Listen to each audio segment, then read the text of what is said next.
Hello. Thank you for joining us. It's Monday, the 18th of April, 2021, and we're here for a buzz chat. What's the buzz this week? And our guest this week is Michael Kohn. I'm Denise Tecchio from the American Quarter in Trieste, Italy.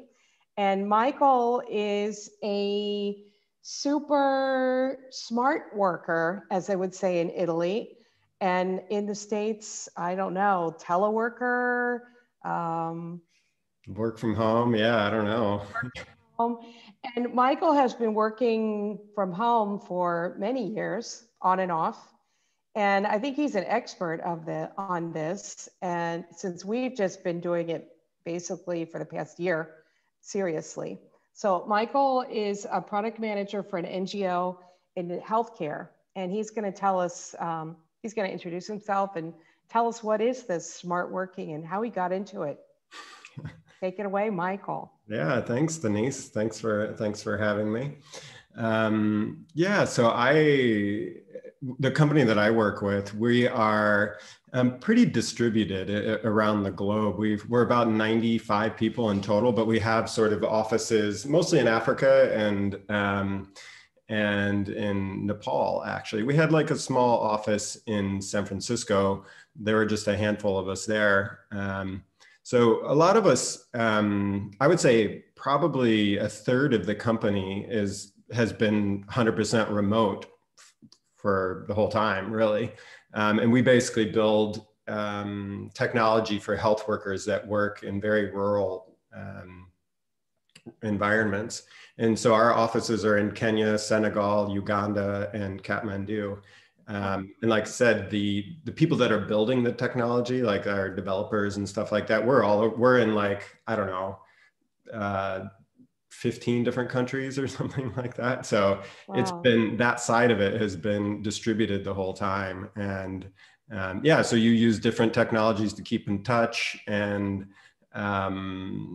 have regular check-ins, and we have like meetings that are scheduled every week where certain sub-teams get together just to stay connected, to be honest. Like a lot of it is work related and a lot of it is just to stay socially connected and feel like you're part of a team and everything like that. Mm-hmm.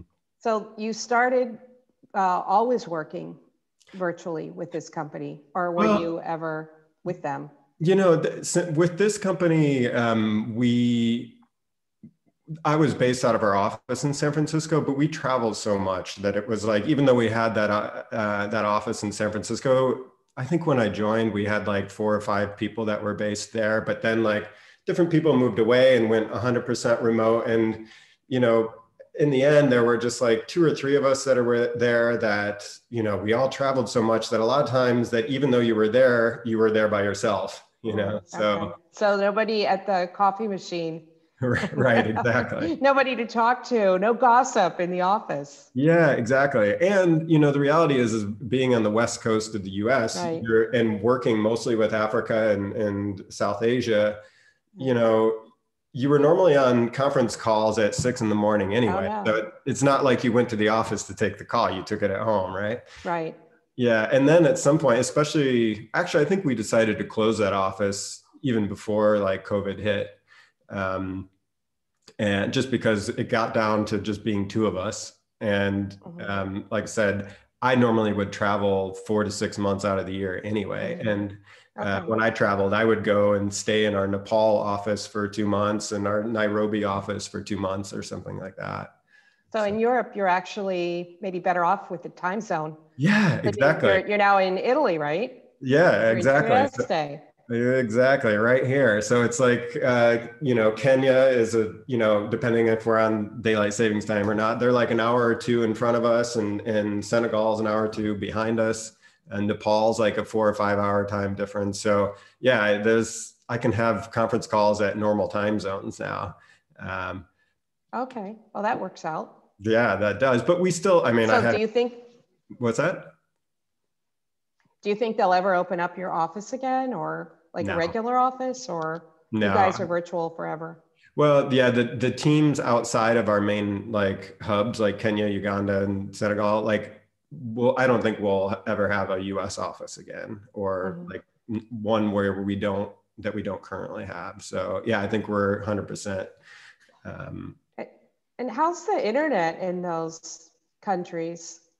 Do they have good internet connections, or how do you work with that? Yeah, actually, I would say in the main cities, the internet connections are pretty good. The things that we run into more often is power cuts, actually. Like I remember my first trip to Nepal, they call it load shedding, which it was like, there were these schedules, weekly schedules of like, okay, this neighborhood, the power is going to be off for this 6-hour period every day, you know? Every day. Yeah, so they would have battery backups to keep the machines running and stuff like that. But internet, I would say, is pretty good, and their cell phone coverage is generally really good as well. So a lot of my teammates will just tether their computers to their phones or something like that. So that'll work. Yeah, that's not. I mean, you definitely have bad connections sometimes, but you have that everywhere. Okay.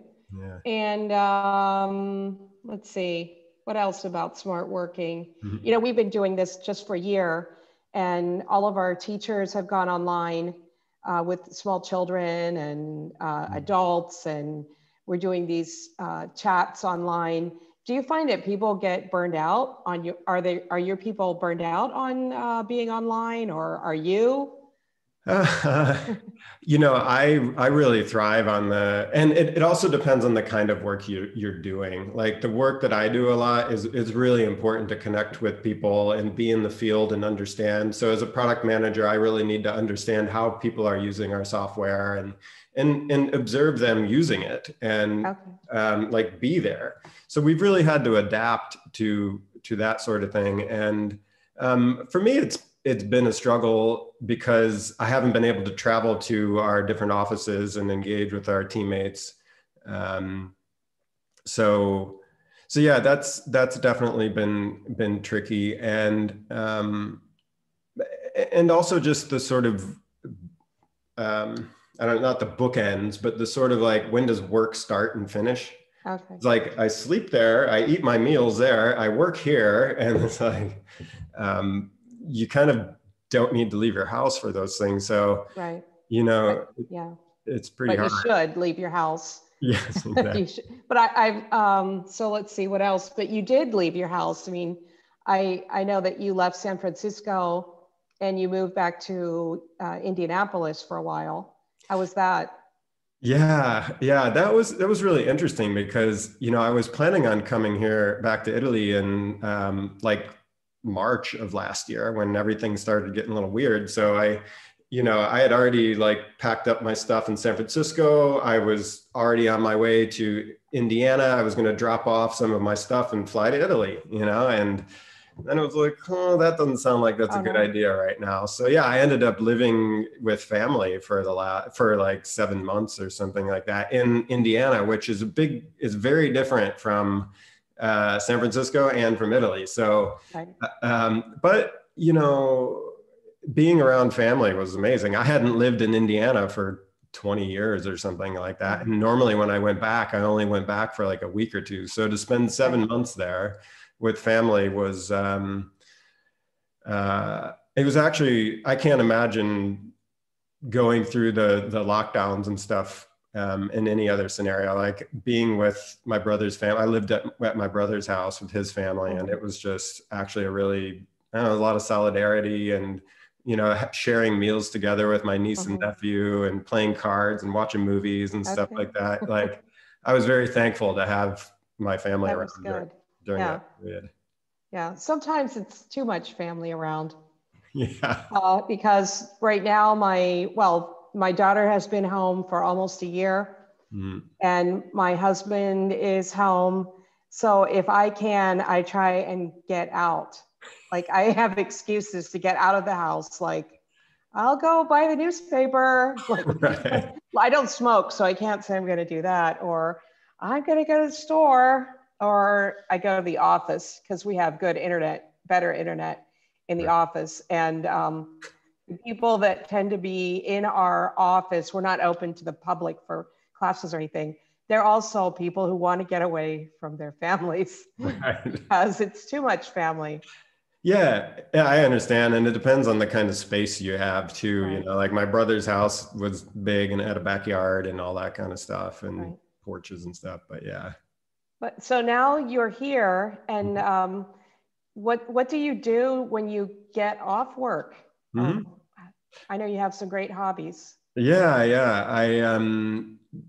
I do a lot of cycling and running here. So, and you know, Trieste is just like an amazing place for both of those things, just because of our access to nature. And I mean, the cycling here is just, it's amazing. I mean, I've cycled all around the world, and this is like one of my favorite places to cycle. Really? Yeah, I mean, you have the sea, you know, you've got the hills, you've got some incredible, you know, quiet streets. And actually, it's like, it feels kind of bad to say this, but because of all the lockdowns, the cycling's even better because there's so few, you know, so many fewer cars on the roads and stuff like that. So that that's even better. But yeah, I've done a lot of cycling around here in the last couple months, and there's a small group that I get together with pretty regularly to go for runs and stuff like that. And the trails here are amazing. So, Okay.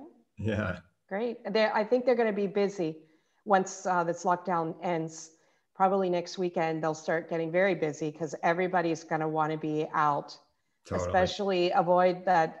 There's a bicycle path, they call it the pista ciclabile. And I'm sure that's going to be like an expressway with people walking. Yeah. And the cyclists saying, "Get out of my way. We got to On go your through left. fast." Yeah. Yeah. Yeah. And with the So, weather getting like starting to get better too, it's just like, it's going to be even more packed. I saw that you cycled along Highway 101. Did you do Big Sur, or Yeah, didn't you do that a couple of years ago? Yeah, a couple of years ago, I did from San Francisco to Los Angeles. I don't know, it was many years ago now. It was San Francisco to Los Angeles. So yeah, all the way through Big Sur, and that was really amazing. That's like a 500 miles, you know, I don't know, 800 or 900 kilometers, something like that. How many days does that take you? I think that time I did it was like 6 or 7 days. So really, 800 kilometers. Yeah, in 6 or 7 days. Wow. Yeah, I mean, there's different styles of cycle touring, but I normally like to do anywhere from, I don't know, 100 to 150 kilometers a day, something like that. It depends on how much stuff you're carrying, how hilly it is, what the weather's like, right. You know, if there's places that you want to stop in between. Do you camp when you do that, or what do you do? Yeah, sometimes I've done a mix of different types of trips. Sometimes I camp. Actually, my favorite style. There's a couple. People have probably heard of couch surfing, but where you can like, there's a website where people have, you know, they'll host people for free. There's another one that's just for cyclists. It's called Warm Showers. Oh. And yeah, it's basically, it's really great. It's hosts. You know, you contact them and saying like, hey, I'm on this bike trip and I'll be there within the next couple of days. And, you know, some people it's like camping in their backyard. Some people, they will let you stay in a spare room or whatever. There's a bunch of different ways. But the cool thing is because it's just for cyclists, they know that when you arrive that you're going to be tired, you're going to be hungry, and you're going to be stinky too, you know? So, and you're going to need a place for your bike and stuff. And maybe they'll let you use the washing machine too. Exactly. Yeah. So, right. And they know all the trails and stuff around the area. So exactly. What better? You were doing that. Yeah. You were hosting people too, weren't you? It was so fun. I met so many amazing people through that. I mean, actually one guy, he was cycling from Spain to India, and we hosted him. And Spain to India. Yeah. That's he a long was filming ride. a documentary and raising money to buy bicycles for kids there. And he stayed at our place and we just got along so well. I ended up joining him for 5 days in Istria and stuff like this. And then last year, that was in 2019, he was cycling from Beijing to Bangkok. And I joined him from Hanoi to Bangkok for a couple of weeks. So, wow. yeah. That sounds super cool. Yeah. So when we can travel again, where do you have to go for work? Where's your first work trip gonna be? It'll probably be to Nairobi again, because that's where our biggest office is. We have about 45 people there, and it's nice. Like the flights are not too long, so it'll either be Nairobi or Kathmandu. But yeah, those will be one of the first two trips, I'm sure. Do you miss seeing people in person? Oh my gosh, yeah. I mean, my teammates are amazing, and I really love being in Nairobi and Kathmandu and Dakar. They're all just like, I've spent a lot of time there, and my teammates there are great, and it's just so nice to be able, if you have a question or you want to work on something, they could sit right next to you instead of like trying to schedule a call and all this kind of stuff. So that'll be amazing. Great. And when you can travel for pleasure, where will that be? I've been wanting to go to like southern Italy and Calabria and Sicily and Puglia and stuff like that. I will. Well, I've got some friends. Like I got a friend in Milan and in Bologna that I need to go visit. So it's mostly just going to be Italy travel. That's all I really want to do right now. Yeah. Well, I've been looking at it's National Park Week. So I've been looking at national parks in the United States. You've probably been through a lot of national parks. And so looking at those, and I just looked at Katmai in Alaska. That's the famous bear park where the bears are grabbing the salmon off the waterfalls. And I saw some parks in Indiana too. I didn't know that there were parks up there. Yeah, actually, there's one that was recently made a national park up in Northwest Indiana, which is right. It's like, I mean, as a kid, I went there all the time in the summer. It's like, 30 minutes from my house. And the Indiana Dunes National Lake Shore. It was a national lake shore. Now it's a national park. Yeah, now it's a national park. There are like 63 parks that are called national parks. But there are 420 different kinds of national spaces in the country. So the park where we went most often was Smoky Mountains. Oh yeah, beautiful. Great Smoky Mountains in Tennessee, because I'm from Cincinnati, so that was pretty close. So, and then I've been many times to the parks out in Montana because my son lives there. So Glacier National Park. And since he lives close to Yellowstone, you can't go there without, you got to go by Yellowstone, right? Right. Yellowstone is always an adventure. It's really interesting. I was talking to one of my friends here, an Italian friend here the other day, and I was just saying like how much I love the access to nature here in the mountains. And it's like, they're so beautiful.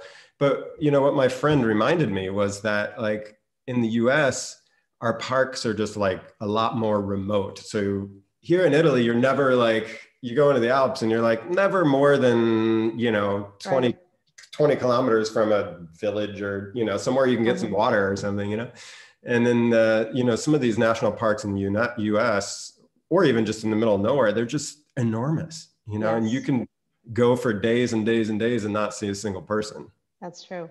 So. And these days, even if they did have a store or they did have a hotel or something, I don't know if those places are open. Yeah. Maybe this year they will be opened, but I don't think last year many of those places were open. Right. So yeah, you got to have everything when you go in. Totally. Be ready for that. And but the places I'm thinking about. Yesterday I thought of Vulcano in Sicily. It's in the Aeolian Islands. Okay. And you take a ferry boat out to this island. And then from that island, you can go and visit all these other islands. You would use Vulcano as a base. So that's what I'm looking at right now. I see. I would go to Greece, but maybe this year it's safer to stay in Italy. I don't know. Yeah. Plus I have not eligible for any vaccines yet. So. Gotcha. Yeah. I don't know. I hope you might get a vaccine or something. Well, I was just reading an article that was talking about this kind of guilt of expats living in Europe and stuff like that, going back to the US just so they can get their vaccine, and it's kind of like yeah. Is Ohio anybody can get a vaccine. Yeah. You don't have to be a resident. You just have to be over age 16. Right. Sign up and you could probably get an appointment tomorrow. Totally. My nephew, he's 16 and he just got his last week. So it's kind of like, and yeah, so. Well, the one good thing about working at home is you don't have to wear a mask when it's just you at home. We do joke sometimes when we get on Zooms, we'll put on our masks and then, oh, sorry, I guess I don't need this. Yeah. Okay. Well, I think we're almost up. I think we're done right now. That's already 20 minutes. That went really quickly. Yeah. Yeah. So we'll be back next week with another Buzz Chat. Our special guest, I don't know who it might be. We'll figure that one out. Okay. But remember, it's National Park Week, so you can actually visit the national parks virtually. Are you into virtual reality? No. I don't have the glasses. You have real reality. So yes, exactly. Yeah. So you could wear one of those things and look at the parks and visit every park basically. And it's Earth Day is also coming up on the 22nd. And I know that NASA is doing a thing where you can take a picture from wherever you are on the Earth, and they're doing a massive collage of the Earth from your location, using your location. So we could take a picture out the window, or you could take a picture of the Carso, or I could take it of the ocean that I can see. Perfect. Or just of the iris in my yard. That would work. Okay. Well, thank you, Michael. Have a great week. And I hope that you get to go to Kenya and Kathmandu and all those cool places, even Southern Italy very soon. Thank you very much for having me. Okay. Thank you. Bye-bye. Yeah.